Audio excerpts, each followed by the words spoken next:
मुच्यते। पूर्णस्य पूर्णमादाय पूर्णमेवावशिष्यते।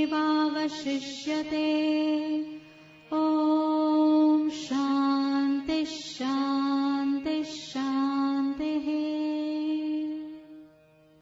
हरिः ओम्।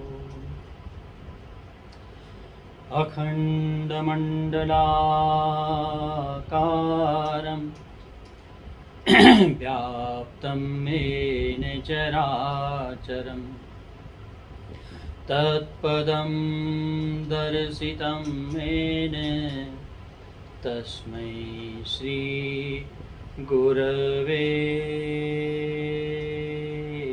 नमः। ॐ सहना भवतु सहनौ भुनक्तु सह वीर्यं करवावहै तेजस्विनावधीतमस्तु मा विद्विषावहै।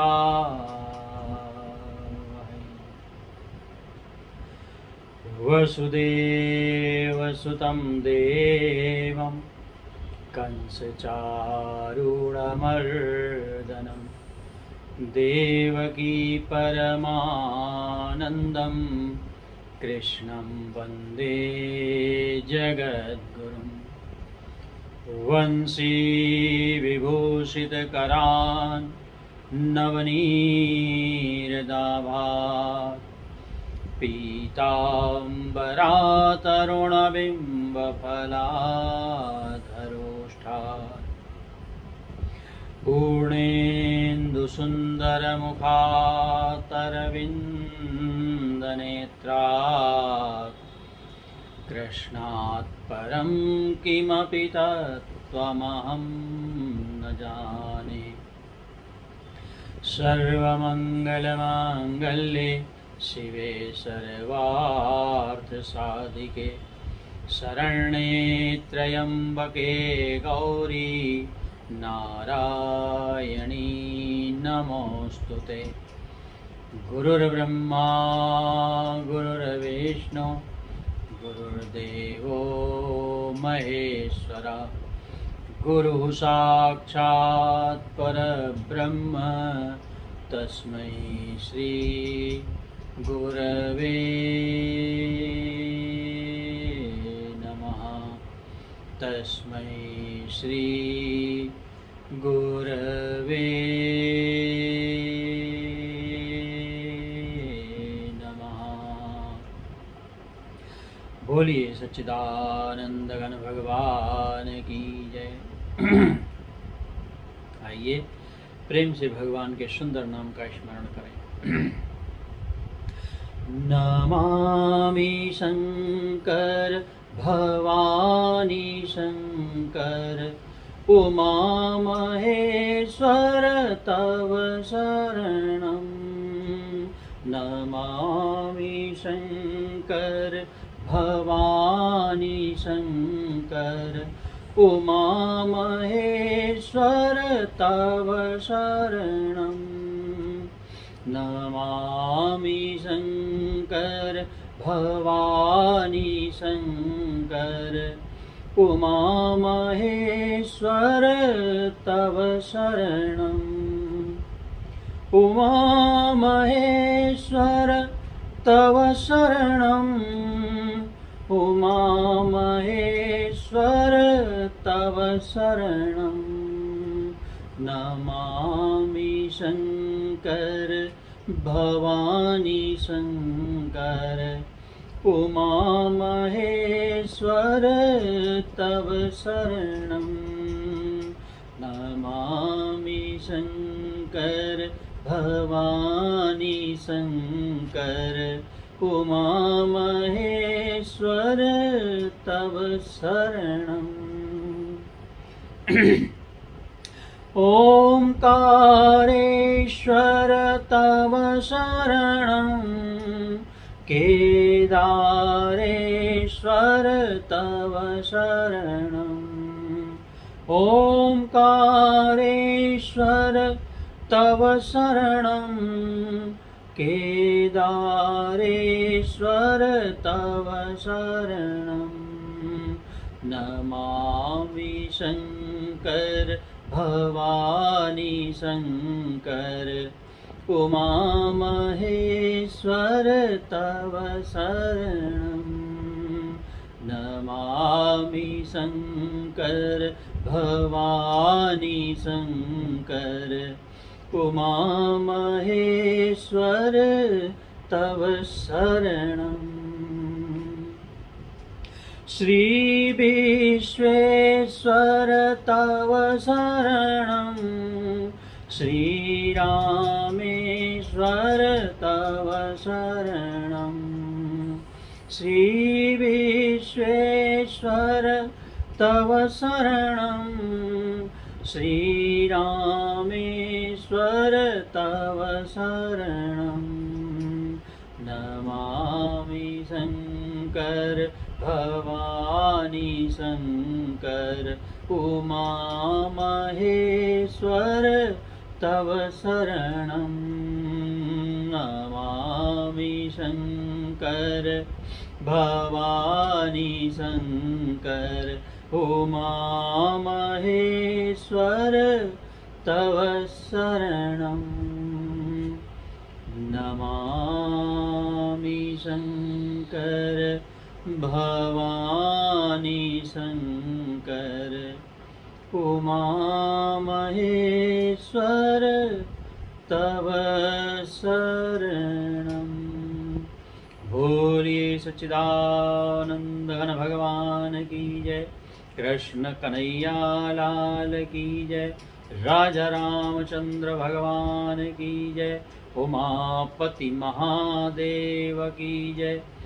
जगज्जननी अम्बे माता की जय। सद्गुरुदेव भगवान की जय। स्वामी श्री प्रेमपुरी जी महाराज की जय। अखंड कोटि ब्रह्मांड नायक सर्व जगत नियंता परम सत्ताधारी घटघटवासी भक्तवत्सल परमात्मा परमेश्वर आत्मस्वरूप परमात्म स्वरूप भक्तवृंद परम हर्ष उल्लास आनंद का विषय परम पावर दिव्य भूमि श्री प्रेमपुरी आश्रम, जिसके अंतर्गत हम लोग इस सुंदर सत्संग प्रवाह प्रातःकालीन अमृत बेला का आनंद ले रहे हैं। धन्यवाद है प्रेमपुरी के आश्रम के ट्रस्टियों को, जो अथक प्रयास के द्वारा इस संवाद को आप तक पहुंचा रहे हैं घर बैठे इस विषम काल में। तो ऐसा जो ये शुभ अवसर हमको प्राप्त हुआ सत्संग का, भगवान की कृपा से बारंबार ईश्वर का धन्यवाद है। तो आइए अपने विषय प्रवेश में द्वितीय स्कंद जो श्रीमद् भागवत का हमने लिया है उसमें प्रवेश करने से पूर्व अपना नित्य नियम स्वामी श्री प्रेमपुरी जी महाराज द्वारा विरचित ब्रह्मास्मि माला के 108 पदों में से एक पद का हम लोग रोज श्लोक का पाठ करते हैं। उसका अर्थ श्री प्रेमपुरी आश्रम में जो है 5 श्लोक रोज पढ़े जाते हैं, पाठ होता है। तो आज जो है 14वां दिन है सत्संग का। तो 14वां श्लोक सचित्रा ज्ञान कर्पूरम दग्धं ज्ञानाग्निनाखिलम् भस्मापि नावशिष्टं वै शुद्धं ब्रह्मास्मि संस्थितम्। जिस प्रकार कर्पूर की टिकिया आग की लपट से जलकर उड़ जाती है, उस पर निकाली हुई चित्रकारी भी उसी के साथ हवा हो जाती है और भस्म भी बचने नहीं पाता, ठीक उसी प्रकार सारी अविद्या ज्ञानाग्नि से जलकर उड़ गई। जगत रूपी चित्र भी उसके साथ ही हवा हो गया और बाधिता अनुवृत्ति रूप भस्म भी शेष न रह पाया। अब मैं शुद्ध ब्रह्म रूप से संस्थित हूँ। ये है स्वामी श्री का ब्रह्म ज्ञान के प्रति अपनी आत्मानुभूति, और इसी का हम लोगों को दृढ़ अभ्यास करना है कि हम निरंतर जो है कुछ भी हमारे कर्म के फल ये सब शेष न बचें, केवल एक ब्रह्म स्वरूपता ही हमारी रह जाए जो हमारा अपना आप है, जिससे बिछड़कर हम इस संसार में भटक रहे हैं। एकमात्र ध्येय किसी भी रूप में समझें, किसी भी रूप में जाने, चाहे सगुण के रूप से, चाहे निर्गुण के रूप से, चाहे जो है श्रीमद् भागवत या श्रुतियाँ, स्मृतियाँ, कोई भी चीज़ लें, सब एक ही ओर ले जाते हैं, उसका नाम है परब्रह्म।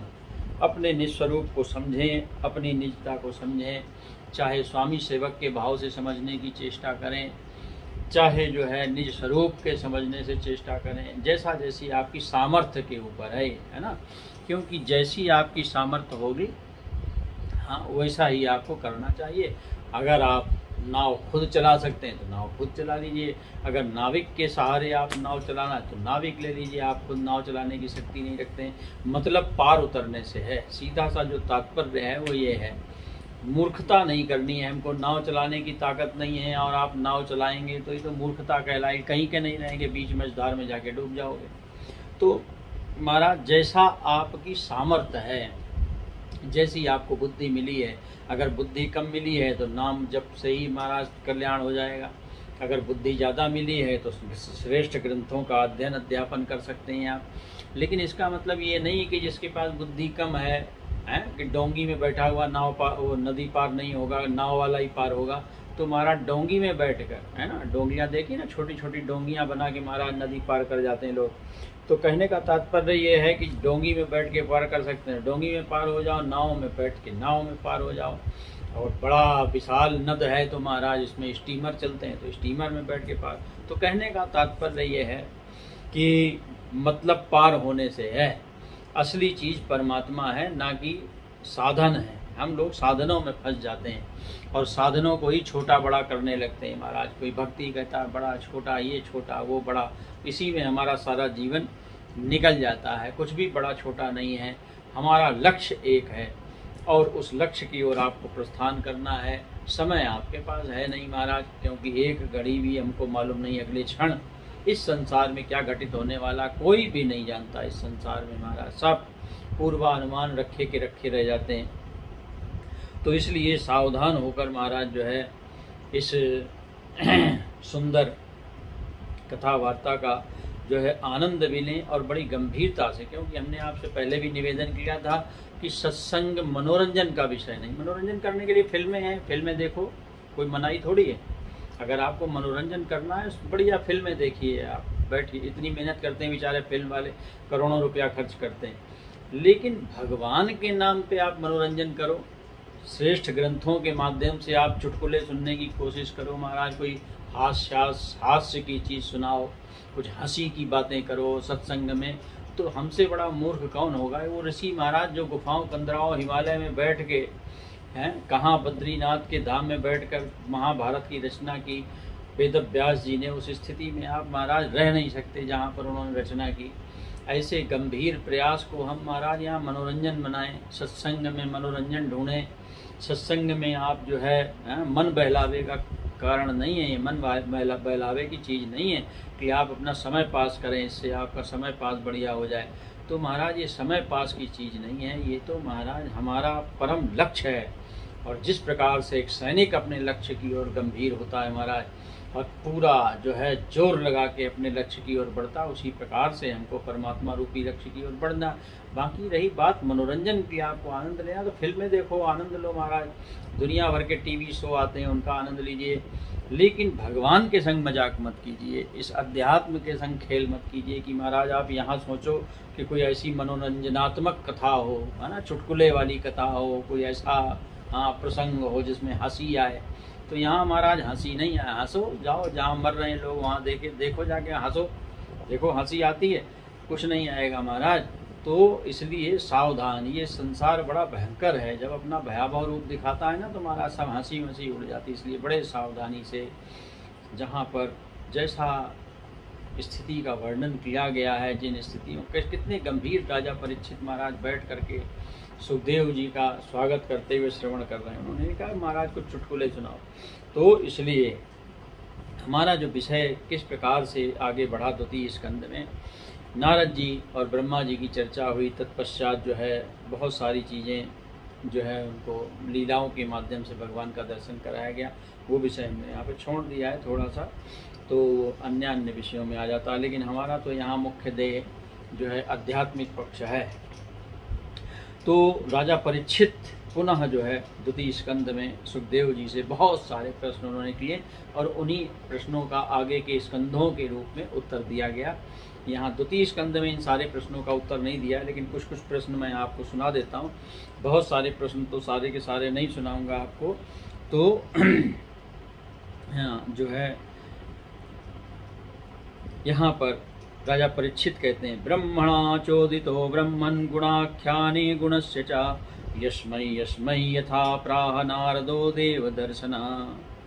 राजा परीक्षित कहते हैं, भगवान आप जो है वेद वेदताओं में श्रेष्ठ हैं और मैं आपसे ये जानना चाहता हूँ कि जब ब्रह्मा जी ने निर्गुण भगवान के गुणों का वर्णन करने के लिए नारद जी को आदेश दिया कि जाओ कि तुम जो है भगवान के गुणों का वर्णन करो महाराज, तो निर्गुण भगवान के गुणों का वर्णन उन्होंने कैसे किया, मेरे तो दिमाग से बाहर की बात है ये महाराज, है ना। किन किन रूपों से भगवान का जो है उन्होंने वर्णन किया है, ये मैं जानना चाहता हूँ। ये प्रश्न है महाराज। देखो, एक तो अचिंत शक्ति भगवान जो है, अचिंत शक्तियों के महाराज एक तो वो आश्रय हैं, और भगवान की जो कथाएं हैं यानी जो उनका चरित्र है वो महाराज लोगों को परम कल्याण करने वाला, परम मंगल करने वाला है। और फिर महाराज भगवान नारद जो हैं स्वयं अपने आप में देवर्षि नारद जो है सबको भगवत दर्शन कराना ही इनका स्वभाव है महाराज, है ना। अवश्य ही मैं उनकी बातों को सुनना चाहता हूँ कि नारद जी किस प्रकार से निर्गुण के गुणों की का वर्णन करते हैं। तो राजा परीक्षित कहते हैं कि प्रभु आप कुछ इस तरीके से मुझे जो है उपदेश करें जिससे मैं जो है कृष्णे निवेश निसंगम मनस्त्यक्षे कलेवरम, मैं जो है सर्वात्मा भगवान श्री कृष्ण में तन्मय करके अपने मन को पूर्णतया मेरा मन जो है कृष्ण भक्ति से सराबोर हो जाए।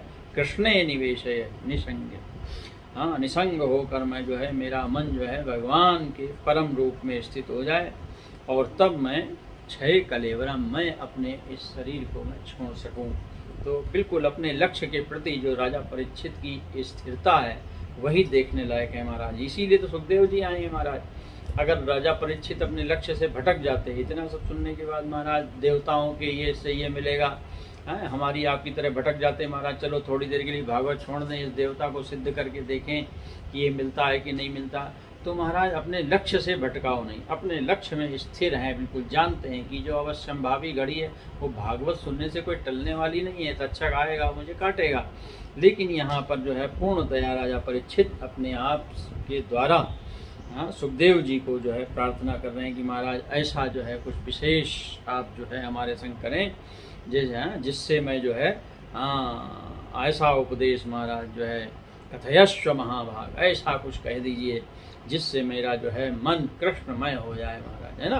तो ऐसी चीज चाहते हैं महाराज, हैं। तो ये प्रश्न है। यहाँ पर एक बहुत सुंदर प्रश्न किया है, बहुत सारे प्रश्नों का, और सुखदेव जी का वंदन करते हुए आगे बढ़ते हैं। और फिर वहाँ पर एक प्रश्न आता है महाराज, यद धातु मतो ब्रह्मन् देहारंभोस्य धातुभिः यद्रच्छया हेतुना वा भवन्तो जानते यथा। बहुत सुंदर प्रश्न किया है और विचार करने वाली बात है। भगवान यद धातु मतो ब्रह्म, मतलब जीव का जो है पंचभूतों से कोई संबंध नहीं है। बहुत बड़ी चीज यहाँ पर हमको आपको समझाई जा रही है ना। फिर भी इसका शरीर पंचभूतों से ही बनता है, जो सबसे बड़ी बात। यद धातु मतो ब्रह्मन् देहारंभोस्य धातु यद्रच्छया हेतुना वा भवन्तो जानते यथा। यद्यपि इस जीव का इन पंचभूतों से कोई ना तो लेना है ना कोई देना है, लेकिन जिस घर में ये निवास करता है वो पंचभूतों से ही बनाया जाता है। तो मैं ये जानना चाहता हूँ, ये स्वभावता होता है, यद्रच्छया स्वभावता होता है अथवा किसी कारण से ऐसा होता है, मैं ये जानना चाहता हूँ। आप जो है इस बात के पूर्ण मर्म को पूर्ण रीत से जानने वाले, इसलिए मैं आपसे ये प्रश्न करता हूँ। और बहुत समझने वाली बात है महाराज, वास्तविकता में यही तो सबसे बड़ी माया है और यहीं पर हम फंसे पड़े महाराज, है ना। ये चर्चा का विषय है हमारे कि किस प्रकार से ये जीव, वास्तविकता में इस जीव का पंचभूतों से कोई लेना देना नहीं, लेकिन पंचभूतों से निर्मित इस शरीर से हम इतने ज़्यादा एकाकार हो चुके हैं कि महाराज हम अपने आप को शरीर ही मान बैठे हैं और शरीर के धर्मों को ही पूरा करने में लगे हैं। जितना भी भूख प्यास, लाभ हानि, जय पराजय, मान अपमान, ये सब शरीर का होता है, जीव का नहीं होता। आपके फोटो के ऊपर माला पहनाई जाती, महाराज जीव को कोई माला इस दुनिया में पहना नहीं सकता, हो सकता, संभव नहीं। पंचभूतों से हमारा कोई लेना देना है ही नहीं महाराज। लेकिन समस्या ये है कि हम पंचभूतों में ही इतने ज़्यादा रम चुके हैं कि हम अपने आप को, शरीर हमारा तो कभी संपर्क ही नहीं हुआ है, इस शरीर से हमारा कोई संपर्क हुआ ही नहीं। जीव तो अलग जा रहा है महाराज और पंचभूत अलग जा रहे हैं। लेकिन महाराज ये जो सबसे बड़ी समस्या है कि ये किस प्रकार से ये जीव और पंचभूत ऐसे एकाकार हुए कि महाराज आज हम अपने आप को शरीर से अलग मान ही नहीं पा रहे हैं। चाहते हुए भी समझाया जाता है, इतना वेदांत पढ़ाया जाता है कि तुम शरीर नहीं हो, तुम्हारे धर्म अलग हैं, शरीर के धर्म अलग हैं, जीव का धर्म आत्मा का धर्म है। लेकिन महाराज हम बार बार बार बार शरीर के धर्मों में ही, मान अपमान, लाभ हानि, जय पराजय में ही जा जाकर उसी में फंसते हैं, उसी कीचड़ में, उसी दलदल में। जिस प्रकार से दलदल में यहाँ चलना बहुत भारी होता है, एक पैर निकालो और दूसरे पैर को जमाने के लिए जब तक कोशिश करो तब तक जो जमा हुआ पैर वो और ज़्यादा अंदर धंसने लगता है महाराज। तो दलदल वाला स्थिति हमारी आपकी हो चुकी है। तो इस शरीर से जितना हम अलग हटने की कोशिश कर रहे हैं उतना ही ज़्यादा शरीर के धर्म हमको अपनी ओर आकर्षित कर रहे हैं और ये जीव अपने आप को ये पांच भौतिक शरीर ही मान बैठा है महाराज। और साधारण की तो बात क्या की जाए, बड़े बड़े मनीषी, और यहाँ पर हमारे यहाँ तो विश्वामित्र जी इसके साक्षात उदाहरण हैं, इंद्र उदाहरण है ना, देवता बन गए महाराज, इंद्र को देवत्व तो प्राप्त हो गया। लेकिन फिर भी जो है वो महाराज इंद्रासन किसी तपस्वी को देख नहीं सकते। किसी तपस्वी को तप करते देखते ही महाराज इंद्र के हृदय में कंपन होने लगता है। जिस प्रकार से आपको अपने से आगे निकलते हुए को देखने में कंपन होता है, आप अपने से आगे निकलते हुए को देख नहीं सकते। हमसे ज़्यादा किसी को सम्मान न मिले, हमसे ज़्यादा किसी को संपत्ति न मिले, जो कुछ मिले मुझे मिल जाए, तो ऐसा भाव जो जागृत होता है वो किसकी वजह से, देह धर्म की वजह से महाराज, है ना। तो यहाँ पर एक और बहुत सुंदर जो है बात यहाँ राजा परीक्षित ने रखी है भगवान सुखदेव जी के सामने। आसीद यदुदरात पद्मं लोक संस्थान रक्षणं यावानयं वै पुरुष इयत्तावयवै पृथक् तावान साविति प्रोक्ता संस्थावयवनानिव।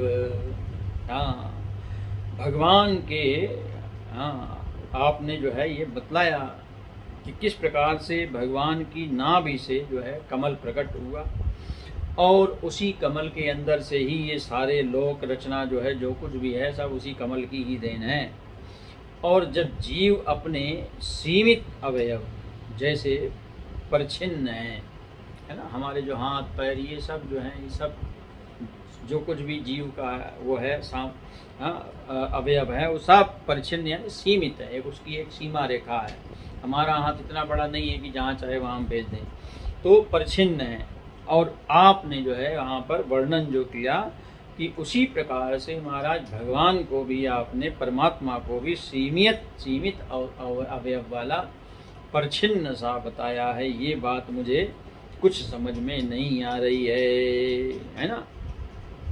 तो जिनकी कृपा से सर्वभूत ब्रह्मा जी जो है प्राणियों की सृष्टि करते हैं, जिनके नाभि कमल से पैदा होने पर भी जिनकी कृपा से ही उनके रूप का दर्शन कर सके, वे संसार की स्थिति, उत्पत्ति और प्रलय के हेतु सर्व अंतर्यामी और माया के स्वामी परम पुरुष परमात्मा अपनी माया का त्याग करके किस रूप से शयन करते हैं। कैसे महाराज जो है वो क्षीर सागर में शेष के ऊपर शयन करते हैं, अपनी माया का परित्याग कैसे करते हैं, मैं ये जानना चाहता हूँ। उसके बाद जो है एक और बहुत सुंदर बात यहाँ पर सुखदेव जी से राजा परीक्षित ने कही है। यावान कल्पो विकल्पो वा यथा कालो नुमीयते भूत भव्य भवच्छब्द आयुर्मान च यत सतः। हाँ, एक बड़ी सुंदर बात यहाँ पर अभी हमने जो विराट का वर्णन सुना था उससे संबंधित प्रश्न किया राजा परीक्षित ने कि विराट पुरुष के अंगों से लोक और लोकपालों की रचना हुई। आपने ये बताया चंद्रमा मन सो जाता सूर्यो चक्षु अजायता, है ना। मन से जो है चंद्रमा प्रकट हुआ, अच्छे से जो है सूर्य भगवान प्रकट हुए उस विराट के हैं। और फिर भी ये बताया कि लोक और लोकपाल के रूप में उनके अंगों की ही कल्पना हुई है महाराज, है ना। एक तरफ तो आप ये कह रहे हैं कि महाराज विराट के अंदर से ही जो मन था वो चंद्रमा बन गया और जो है नेत्र जो है वो सूर्य बन गए, लेकिन ये तो महाराज जो है यहाँ पर फिर आपने कहा कि ये चंद्रमा ही जो है भगवान का मन है और उसके बाद सूर्य ही नेत्र हैं। तो ये दोनों चीज़ें एक कैसे हो रही हैं, इन दोनों बातों का मुझे तात्पर्य समझ में आता नहीं है, क्योंकि या तो महाराज चंद्रमा निकला या चंद्रमा भगवान का मन कैसे, और मन से चंद्रमा निकला, एक तरफ से चंद्रमा मन से हो जाता तो सूर्य चक्षु आ जाता। तो इस प्रकार से महाराज जो है ये दोनों कैसे हो रहे हैं, ये भी एक समझने वाली बात है। तो वास्तविकता में यही जो है ये इसका उत्तर कहाँ पर किस रूप में दिया होगा, लेकिन थोड़ा सा अगर समझने की कोशिश करें, ये जो स्थिति है कि चंद्रमा ही भगवान के मन से पैदा हुआ और भगवान का मन ही चंद्रमा है, तो ये वास्तविकता में उस विराट का एकत्व ही दर्शाया गया। अगर आप अपनी स्वबुद्धि से भी विचार करेंगे थोड़ी देर के लिए तो आपको पता चलेगा कि महाराज ये सब जो है केवल समझाने के लिए या समझने के लिए चीज़ें हैं। इसमें जो है कोई ऐसा नहीं है कि ये चंद्रमा मन से निकला है, मन चंद्रमा है, ये समझना बड़ी समस्या हो जाएगी, है ना। तो समझना खाली एक है कि वास्तविकता में परमात्मा और सृष्टि एक ही चीज़ है, सृष्टि और परमात्मा में कोई अंतर नहीं है। इसीलिए जब विराट का वर्णन किया जाता है तो इसी प्रकार से महाराज कहा जाता है कि जो है मन विराट के मन से चंद्रमा प्रकट हुआ, और उसके बाद कहते हैं विराट का मन कौन है, बोले चंद्रमा ही उनका मन है। अभी हमने आपको सुनाया था पूर्ण रूपेण वर्णन। तो सीधी सी बात यह है कि यहाँ पर कहने का सीधा तात्पर्य ये है कि जो कुछ भी है सब परमात्मा है, परमात्मा से अतिरिक्त यहाँ कोई दूसरी चीज़ नहीं है।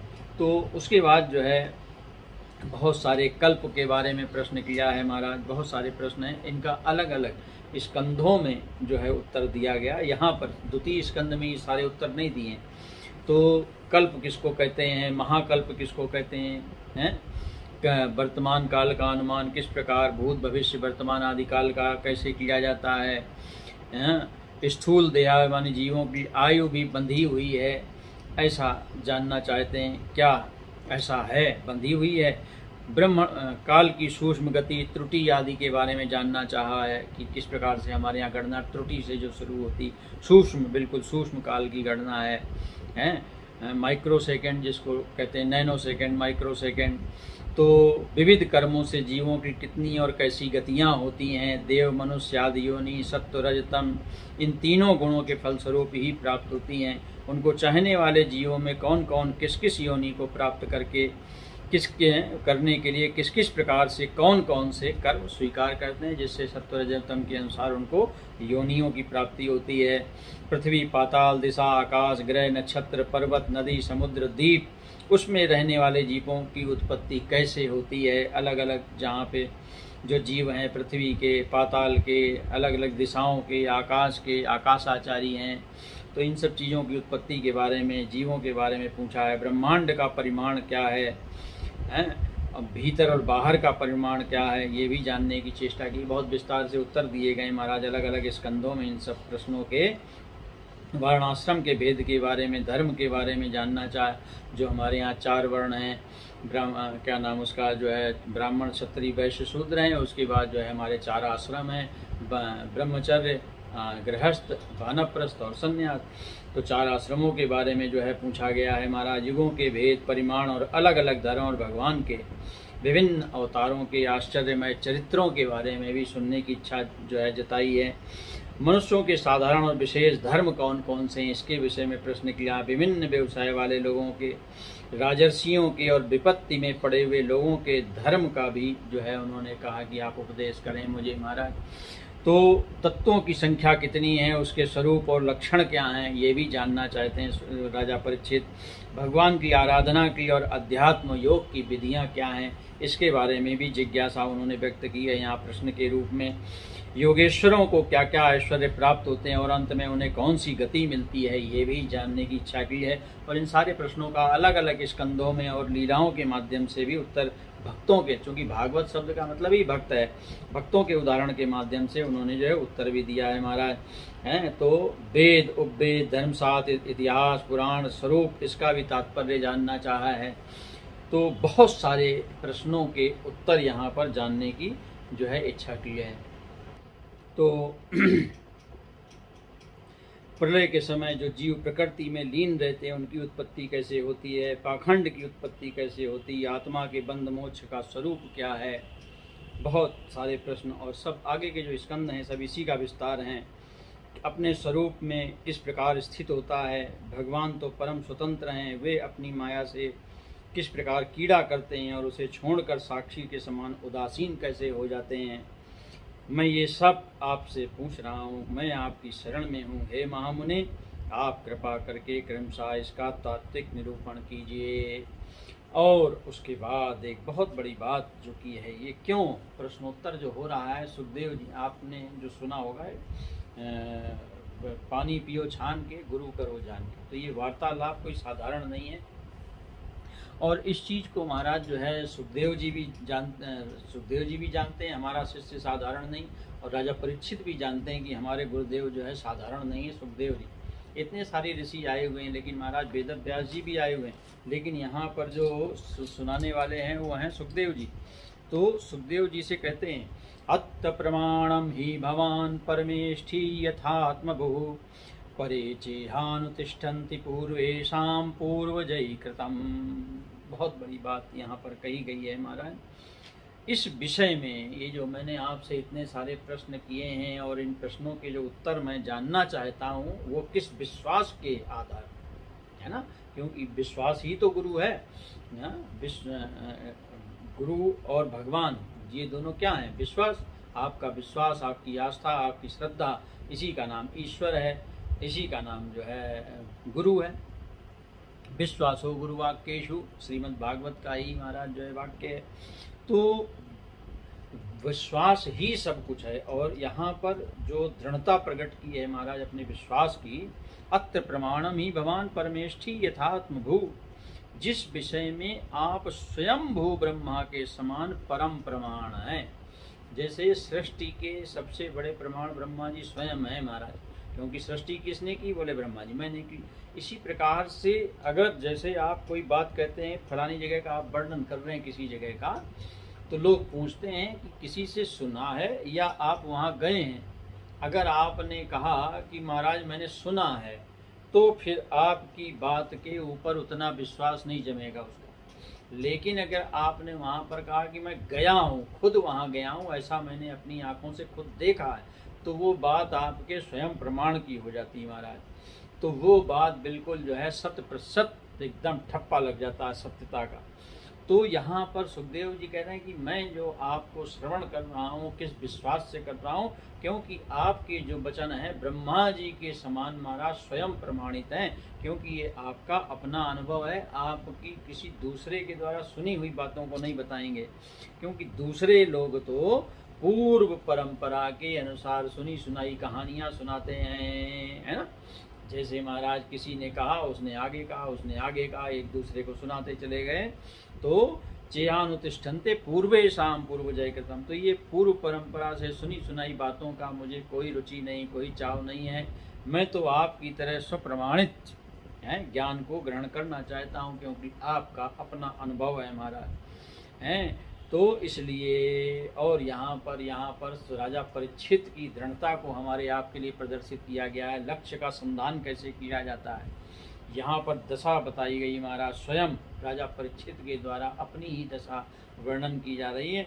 नामेश वा परायन्ति ब्रह्मन् अस्नादवि पिबतोच्युत पीयूष मंत्र मन्यत्र कुपिता द्विजा। बोले हे ब्रह्मन, हे सुखदेव जी महाराज, आप मेरे भूख प्यास की चिंता मत कीजिए, है ना। तो बहाना है महाराज, लेकिन बता रहे हैं कि मेरी भूख प्यास सब गायब हो चुकी है महाराज। मेरे प्राण अब भूख प्यास से निकलने वाले नहीं है महाराज। देखो, जिस प्यास ने जो है जो श्राप का कारण बन गई थी महाराज राजा परीक्षित के लिए, वो भूख प्यास सब गायब हो चुकी है। मेरे प्राण तो महाराज कुपिता द्विजात, केवल ब्राह्मण के श्राप के अतिरिक्त और किसी चीज से निकलने वाले नहीं है महाराज। अब तो ये जो है केवल आपके मुखार बिंद से निकलने वाली भगवान की अमृतमयी लीला कथा का पान कर रहे हैं। मैं तो महाराज उसी का पान कर रहा हूँ और मैं उसी में ही डूबा हुआ हूँ महाराज। पिबंतो अच्युत पीयूष, ये जो आपका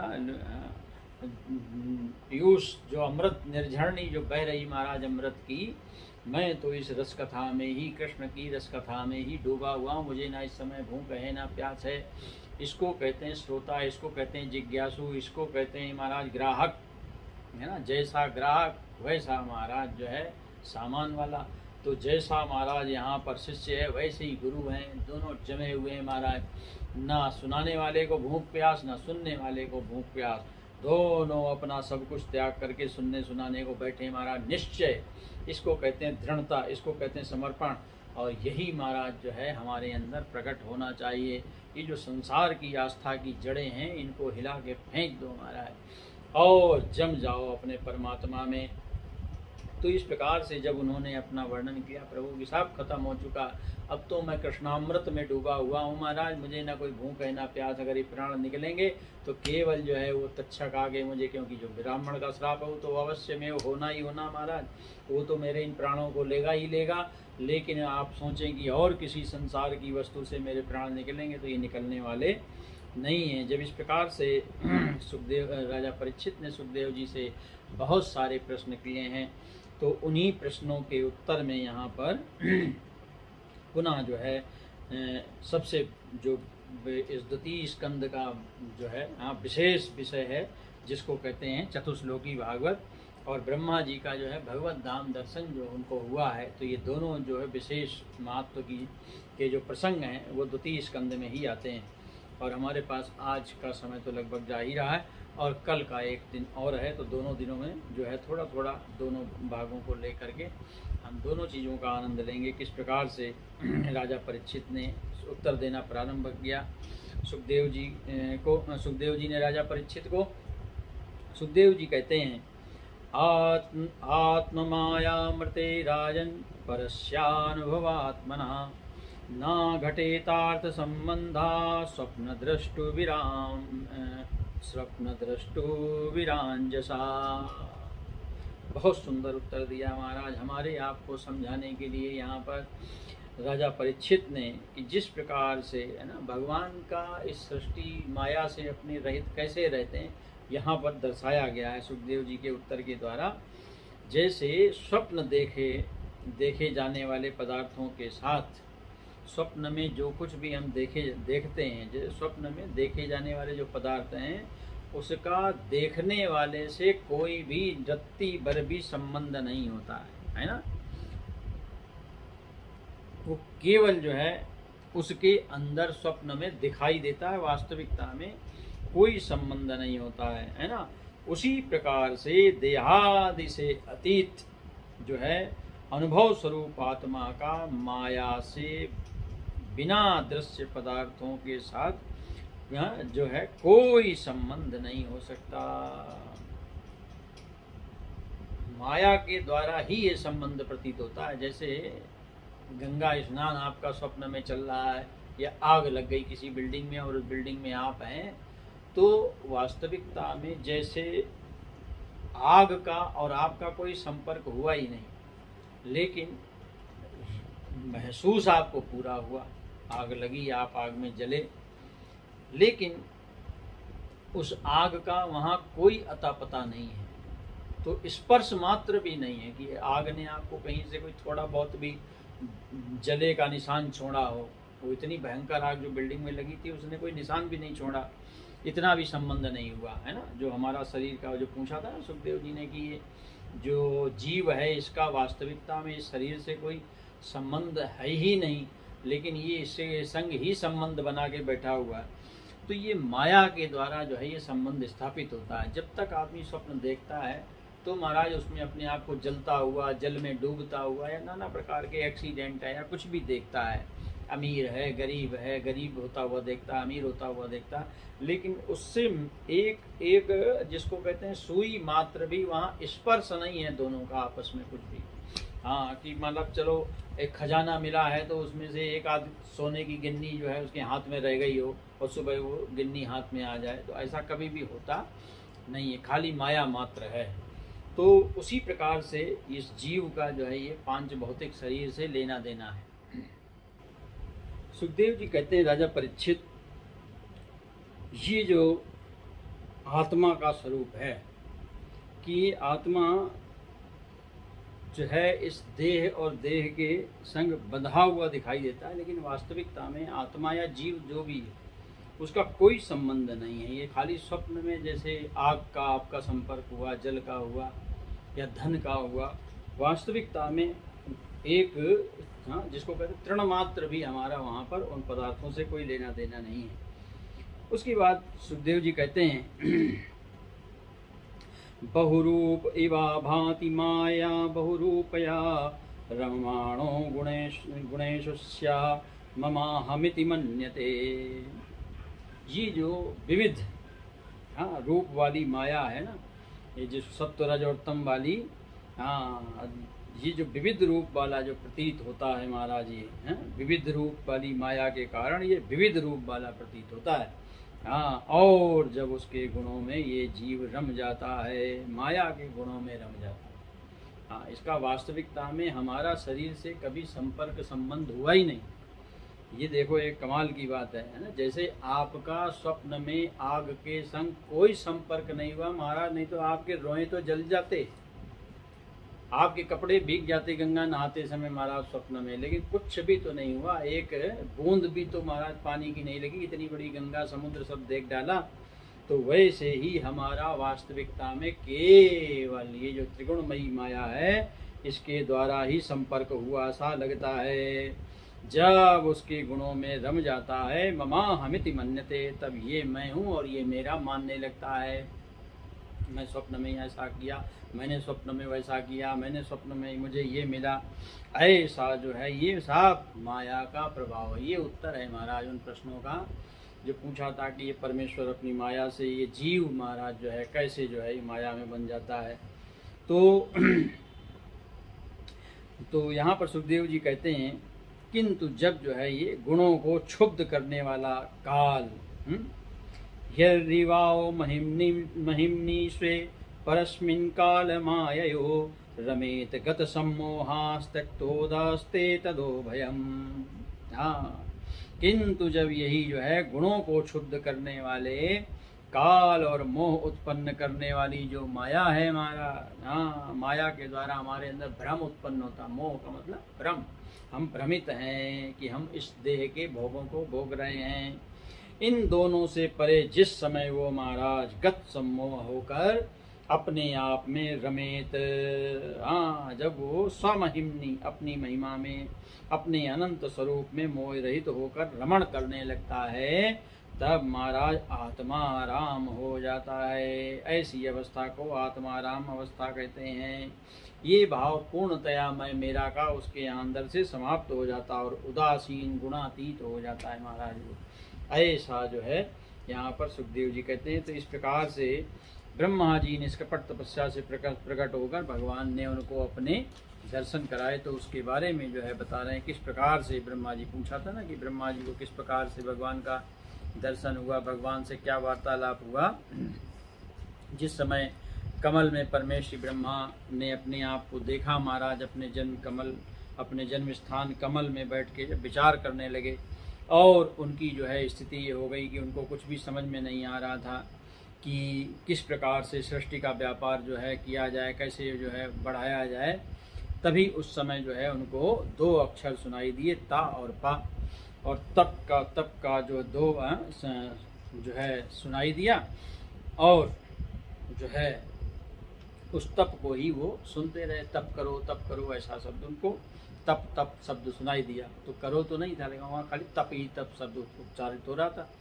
तो वहाँ पर तप करो हैं, तो ऐसा जो है वहाँ पर लक्षित हो रहा था। तो यहाँ पर जो है तप की व्याख्या थोड़ी सी की है महाराज सुखदेव जी ने, और बहुत सुंदर है, समझने योग्य है। निष्किंचना नाम नपि यद धनम विदुः है। कौन सा तप?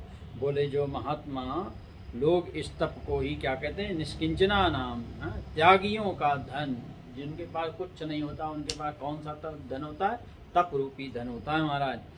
जब महाराज उन्होंने सुना ये तप करो, ये जो धन है तपस्वियों का धन जो है तप होता है।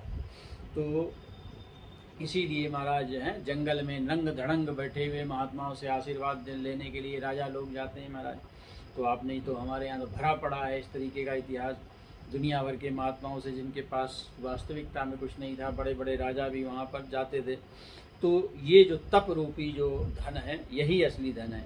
तो वहाँ पर दूसरा कुछ दिखाई नहीं दिया, मुझे तप करने की आज्ञा मिली है, इसलिए महाराज जो है उन्होंने तपस्या करना प्रारंभ कर दिया। और महाराज जो है घनघोर तप करते करते अपने मन कर्मेंद्रियां, प्राण, ज्ञानेंद्रियां सब को बस में करके महाराज समस्त लोगों को प्रकाशित करने में सामर्थ्यवान हो गए। ऐसा महाराज उन्होंने तप किया महाराज, और दिव्य सहस्त्र वर्षों तक किया। दिव्यम सहस्त्राब्दमोघ दर्शन। तो इसका जो है परिणाम ये हुआ कि संपूर्ण विश्व को वो प्रकाशित करने, लोगों को प्रकाशित करने लगे। जब महाराज उनकी तपस्या से प्रसन्न हो गए भगवान, तब उन्होंने उनको जो है अपना लोक दिखाया, जो सब में श्रेष्ठ है महाराज, जिससे परे कोई दूसरा लोक है नहीं, और जिसमें महाराज ना कोई क्लेश है, ना मोह है, ना भय है। जिन्हें कभी एक बार भी उसके दर्शन का सौभाग्य, वे देवता बार बार उसकी स्तुति करते हैं। स्वप्न में भी देवताओं को दिखाई दे जाए। प्रवर्ते यत्र रजस्तमस्तयो सत्तम च मिश्रम न च काल विक्रमा, न यत्र माया किमुता परे हरे अनुव्रता यत्र सुरारार्चिता। वहाँ ना तो महाराज रजोगुण, ना तमोगुण, और ना इनसे मिला हुआ सत्वगुण भी नहीं है। वहाँ महाराज किसी गुण की दाल नहीं, वहाँ ना काल की दाल गलती है। मिश्रम न च काल विक्रमा, और ना वहाँ काल की दाल गलती है, और ना यत्र माया, ना वहाँ पर माया कदम रखती है। और बाकी तो माया के जो बाल बच्चे, काम, क्रोध, ईर्षा, द्वेष, लोभ, घृणा, उनका तो बात ही छोड़ दो महाराज। वहाँ तो महाराज भगवान के सुंदर पार्षद जो है निवास करते हैं, जिनका पूजन देवता दैत्य दोनों महाराज मिलकर करते रहते हैं। इस प्रकार से सुखदेव जी कहते हैं ऐसा सुंदर शोभायमान सुंदर भगवान के स्वरूप का यहाँ पुनः एक बार वर्णन किया, जो आपको बड़े विस्तार से सुनाया था। कैसे पीताम्बरधारी जो है सुंदर पीठ मुकुट कुंडल वाले भगवान। तो जिस समय ब्रह्मा जी ने देखा कि दिव्य श्लोक में समस्त भक्तों के जो रक्षक हैं, ददर्श तत्ताखिर सात्वतां पतिम श्रिया पतिम यज्ञपतिम जगतपतिम सुनंदनंद प्रबलारणाधिभिः स्वपार्षद मुख्य परिसेवितम विभुम। महाराज ब्रह्मा जी देख रहे हैं, देखो जब तक उन्होंने तप नहीं किया था समक्ष ही था वो सारा लोक और जो भी था भगवान का, लेकिन महाराज जब तप पूर्ण हो गया तो वही सब कुछ दिखाई देने लगा। वहीं कमल पे बैठे बैठे ही महाराज ब्रह्मा जी ने देखा कि उस दिव्य लोक में समस्त भक्तों के रक्षक लक्ष्मीपति, यज्ञपति, विश्वपति है ना, जो भगवान की विशेषण है ये सब विराजमान है वहाँ पर। और जो उनके सुनंद नंद आदि जो गण हैं, सुनंद नंद प्रबल हरण मुख्य पार्षद जो विशेष भगवान के बताए प्रभु की सेवा कर रहे हैं। भगवान का मुख कमल सुंदर मुस्कान से युक्त, लाखों में लाल लाल डोरियां हैं महाराज। मोहक मधुर चितवन भगवान की वक्षस्थल पर सुनहरी रेखा के रूप में श्री लक्ष्मी जी विराजमान, सुंदर चार भुजाएं एक सर्वोत्तम बहुमूल्य आसन पर महाराज विराजमान है। पुरुष प्रकृति, महतत्व, अहंकार, मन, 10 इंद्रियां, शब्दादि 5 तन्मात्राएं और पंचभूत, ये 25 शक्तियां मूर्तिमान उनके चारों ओर खड़ी हुई हैं। समग्र ऐश्वर्य, धर्म, कीर्ति, श्री, ज्ञान, वैराग्य है ना, 6 गुण भगवान के माने गए हैं। विशेष ऐश्वर्य धर्म, कीर्ति, श्री, ज्ञान और वैराग्य, ये हमेशा भगवान के अंदर निवास करते हैं, इसीलिए इनको भगवान कहा जाता है। नित्य सिद्ध स्वरूप भूत शक्तियों से सर्वदा भगवान युक्त रहते हैं। उनके अतिरिक्त और कहीं भी ये नित्य रूप से निवास नहीं करती हैं शक्तियाँ, जिनको ऐश्वर्य, कर्म, कीर्ति, श्री और ज्ञान वैराग्य कहा जाता। हाँ, आनंदमय स्वरूप से नित्य निरंतर जो हमेशा अपने ही आनंदमय स्वरूप में निरंतर निमग्न रहते हैं। जब ऐसा सुंदर दर्शन महाराज भगवान का हुआ 1000 वर्षों के दिव्य तप के पश्चात, लबालब तद्दर्शनाद हिलाद परिलुप्तांतरो यश्चत्तनो प्रेम भराश्रलोचनः। क्या बात है महाराज। ननाम पदाम्बुजस्य विशुसृग यत् पारमहंसेन पदाधिगम्यते। भगवान ब्रह्मा जी महाराज हिल गए जब ऐसा दिव्य स्वरूप का उनको दर्शन हुआ। आनंद के उद्रेक से लबालब महाराज जो है भर गया, शरीर पुलकित हो गया, नेत्रों से प्रेमाश्रु झलकने लगे। महाराज देखो, इसको कहते हैं अकारण, है ना। कोई वहाँ पर खुशी और दुख का कारण नहीं है कि खुशी में रोने लगे, यहाँ दुख में रोने लगे। और उस समय ब्रह्मा जी भगवान के उन चरण कमलों में परम हंसों के निवृत्ति मार्ग से जो प्राप्त होते हैं, यद परम हंसेन पथाधिगम्यते, जो केवल जो है एकमात्र तरीका है, जो परम हंस लोग जो है निवृत्ति मार्ग का अनुसरण करके जिन चरणों को प्राप्त करते हैं, वहाँ पर महाराज उनको उन चरणों के दर्शन हुए। और ब्रह्मा जी ने जो है उनको सुंदर नाम वहाँ पर जो है उनको प्रणाम किया। जब ब्रह्मा जी ने उन चरणों में प्रणाम किया तो भगवान ने ब्रह्मा जी का स्वागत किया महाराज। अपने प्रजा की सृष्टि के आदेश देने के लिए योग्य देखकर ब्रह्मा जी को कि अब जो है ये तपस्या करके पूर्णतया सृष्टि रचना के लिए प्रजा विसर्गे निज शासनारणम, हमारे साथ जो आदेश सृष्टि रचना के लिए जो मैं इनको देने जा रहा हूँ उसके योग्य देखकर बहुत प्रसन्न हुए कि अब ये सृष्टि करने में सामर्थ्यवान है। और यहाँ पर जो सबसे बड़ी विशेषता ये सनातन धर्म की रीढ़ है महाराज, सखा भाव, समत्व दर्शन जिसको कहा जाता है, जहाँ पर कुछ भी छोटा बड़ा नहीं है। ब्रह्मा जी ने तपस्या करके भगवान के दर्शन किए, लेकिन भगवान उनको कोई छोटा करके नहीं देख रहे हैं। प्रिया प्रियम प्रीत मनः करेश प्रसन्न, भगवान ने जो है वहाँ पर ब्रह्मा जी को मंद मुस्कान से अलंकृत वाणी से कहते हुए हाथ उनके पकड़े, हाथ जो है पकड़ के, जिसको आप लोग हाथ मिलाना कहते हैं, तो ब्रह्मा जी से भगवान हाथ मिला रहे हैं। भगवान जो है एकदम जैसे मित्र होता है उस प्रकार का यहाँ पर भाव दर्शाया गया भगवान का। तो ये जो सबसे बड़ी विशेषता है। विभीषण शरण में आए, भगवान ने उनको सखा कहा। अर्जुन शरण में आया, अर्जुन को सखा कहा। तो सखा भाव यानी समत्व दर्शन। हमारे यहाँ सनातन धर्म में छोटे बड़े की कोई कल्पना ही नहीं है महाराज, लेकिन यही सनातन धर्म इस समय छोटे बड़े में ही घिरा पड़ा है महाराज, नीच ऊंच में ही घिरा पड़ा है। लेकिन यहाँ तो महाराज ब्रह्मा जी को स्वयं अपने जो है कमल से उत्पन्न करने के पश्चात भी महाराज जो है भगवान इतना सम्मान दे रहे हैं। और कहीं कहीं तो वर्णन आता है कि वहाँ पर जो है ब्रह्मा जी को जो है अपने आसन में लाके बैठाया है। तो भगवान कहते हैं ब्रह्मा जी से कि हे ब्रह्मन, तुम्हारे अंदर जो है समस्त वेदों का ज्ञान विद्यमान है, क्योंकि वेद लेकर प्रकट हुए थे ब्रह्मा जी। और सृष्टि रचना की चिरकाल तक तपस्या करके तुमने हमको जो इस समय भली भांति संतुष्ट कर लिया। चिरम व्रतेन तपसा दुस्तोषा कूट योगिनाम, क्योंकि मन में कपट रखकर जो तपस्या की जाती है, जैसे राक्षस लोग, दैत्य लोग कपट रख के किसी इच्छा के द्वारा करते हैं, तो महाराज जो है उससे मैं कभी भी प्रसन्न नहीं होता हूँ। यहाँ भगवान ने इस चीज़ को स्पष्ट किया है कि मोहि कपट छल छिद्र न भावा।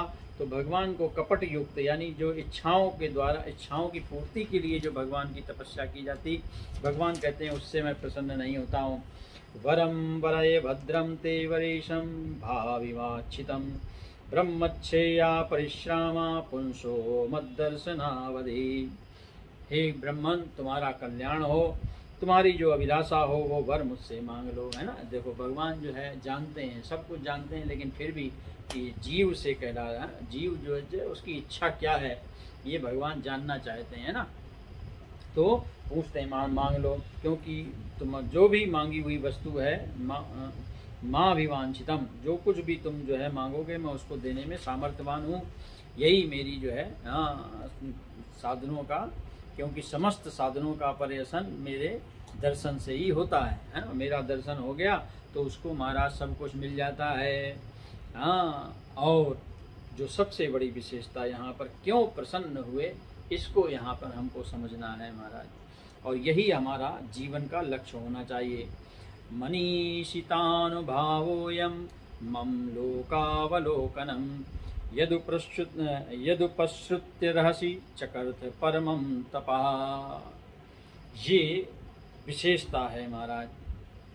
ब्रह्मा जी कहते हैं कि ब्रह्मा जी से कहते हैं भगवान कि मैं तुम्हारे ऊपर क्यों प्रसन्न हुआ, क्योंकि तुमने जो है मुझे बिना देखे ही मम लोकावलोकनम, मुझे तुमने देखा नहीं लेकिन केवल मेरी वाणी सुनी, और उसका परिणाम ये हुआ कि खाली उस वाणी ने कहा तप करो, और तुम्हारी पूर्ण श्रद्धा इसमें जागृत हो गई कि मुझे आदेश मिला है, जिसने भी दिया है वो जो भी है उसको उसके आदेश का मुझे पालन करना, यानी हमको उस ईश्वर को मानना है जिस ईश्वर को हम जानते नहीं हैं। यही हमारी श्रद्धा का सबसे बड़ा प्रमाण है ना। तो सुने जल में महाराज जो है तुमने जो मुझे मेरी वाणी सुनकर जो घनघोर तप तुमने किया है, इसलिए मैं जो है मेरी इच्छा से तुमको इसलिए मैं तुम्हारे ऊपर प्रसन्न हुआ हूँ, और इसीलिए तुमको मेरा दर्शन हुआ है, कोई और दूसरा कारण नहीं है। क्योंकि जब तक मनुष्य जो है इस प्रकार से मेरे ऊपर विश्वास नहीं करता, अगर ब्रह्मा जी सोचते पहले मेरे सामने आओ, कौन हो हैं, मैं तब तुमसे बात करूंगा, मुझे बताओ कि क्या करना, क्या कुछ नहीं महाराज, खाली उनको जो आदेश मिला तब करो, उन्होंने तब करना प्रारंभ कर दिया, भगवान प्रसन्न हो गए। यानी कहने का तात्पर्य है कि भगवान जो है यहाँ पर तप की विशेषता बताते हैं। प्रत्यादिष्टम मया तत्र त्वयि कर्म विमोहते तपो में हृदयम साक्षात आत्मा हम तपसो अनघ। हाँ, इस बात को समझ लीजिए। तुम जो है जिस समय कमल में प्रकट हुए थे, हैं? देखो प्रकट करने वाले भगवान हैं और बनाने वाले भगवान हैं, लेकिन वहाँ पर जो सबसे बड़ी समस्या ये है कि अभी कुछ भी समझ में नहीं आ रहा। देखो बिना तप के, यानी बिना खजाने के बाजार में जाना संभव नहीं है। जिस प्रकार से बिना रुपए पैसे के बाजार में जाने का कोई इस्तेमाल नहीं है महाराज, रुपए पैसे के बगैर बाजार बेकार है, उसी प्रकार से तप के बगैर कुछ भी संभव नहीं।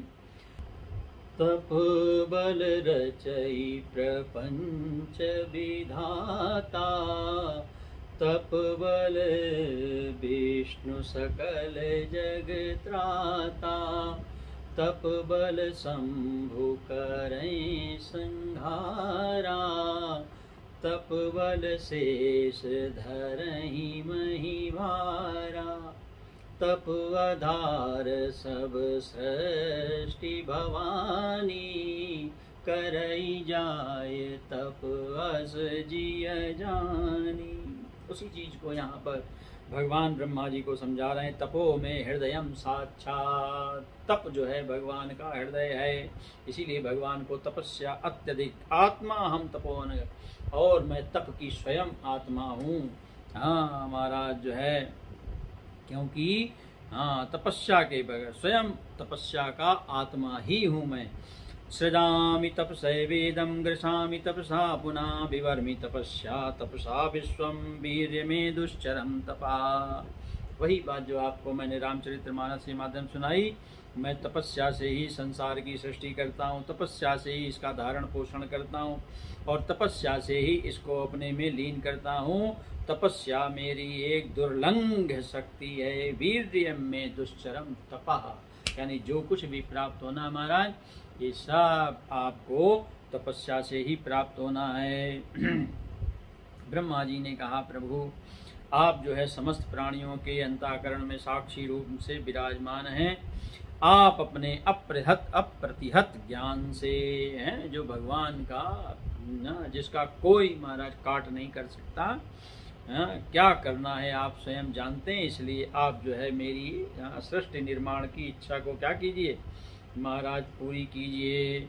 क्योंकि आप माया के स्वामी हैं, आपका संकल्प कभी व्यर्थ नहीं जाता। जैसे मकड़ी अपने मुख से जाला निकालती है और उसको क्रीड़ा में अपने अंदर लीन कर लेती है, इसी प्रकार से माया आपका आश्रय लेकर महाराज जगत की उत्पत्ति, पालन और संहार करती है महाराज। इस प्रकार से ब्रह्मा जी ने जब प्रार्थना की और पुनः एक बार जो है याद दिलाया, यावत् सखा सख्युरिवेश ते कृतः प्रजा विसर्गे विजजामि भोजनम अविकल्ते परिकर्मणि स्थितो मां में समुन्नद्ध मदो अजमानिन। तो महाराज आपने एक मित्र के समान यावत् सखा सख्युरिवेश ते कृतः, आपने एक मित्र की भांति मेरा हाथ पकड़ा और मुझे अपना मित्र स्वीकार किया है। अतः जब मैं आपकी सेवा सृष्टि कार्य में लगूं तो प्रजा विसर्गे विभजामि भोजनम। हाँ, जब मैं महाराज इसका विभाग करने लगूं, सृष्टि रचना करने लगूं, तो महाराज गुण कर्मानुसार जीवों का जब मैं विभाजन करने लगूं, विभजामि भोजनम अविकल्पस्ते परिकर्मणि स्थितो, जब मैं अपने जो है इस कर्म में लग जाऊं तो महाराज ऐसा ना हो कि मैं मानिना अभिमान में गिर जाऊं, जन्म कर्म में अपने आप को मैं स्वतंत्र मान बैठाऊं, जैसे हम आप मान बैठे महाराज, है ना। हमने अपने आप को पूर्णतया स्वतंत्र जान लिया है और ऐसा स्वतंत्र जान लिया है महाराज कि लगता है कि भगवान जो है कुछ है नहीं, हम ही हैं सब कुछ महाराज। तो इसलिए इस भ्रम को दूर करने के लिए ही भगवान ने सृष्टि के प्रारंभ में चतुश्लोकी भागवत का ज्ञान दिया, क्योंकि हम भ्रमित ना हो, ब्रह्मा जी भ्रमित ना हो, अपने ज्ञान को कहीं अज्ञान में ना परिणित कर लें, जैसे हम आप कर बैठे हैं अभिमान के कारण।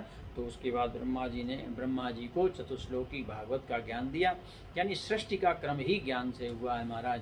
तो किस प्रकार से चतुश्लोकी भागवत का ज्ञान दिया, उसके बाद श्रीमद् भागवत में भागवत के जो है 10 भागवत यानी भक्त के 10 लक्षणों का वर्णन आया है और उसके उपरांत ये श्रीमद् भागवत का 2 स्कंद समाप्त होता है। तो कल इस प्रसंग की हम लोग समाप्ति करेंगे। बहुत सुंदर प्रसंग है और बड़ा जो है आखिरी में तेजी से प्रसंग को बढ़ाना पड़ा, इसलिए जो है क्षमा चाहते हुए बोलिए सच्चिदानंद घन भगवान की जय। सर्वे भवन्तु सुखिनः, सर्वे सन्तु निरामया, सर्वे भद्राणि पश्यन्तु मा कश्चित् दुःखभाग् भवेत्। ओम शांति शांति शांति।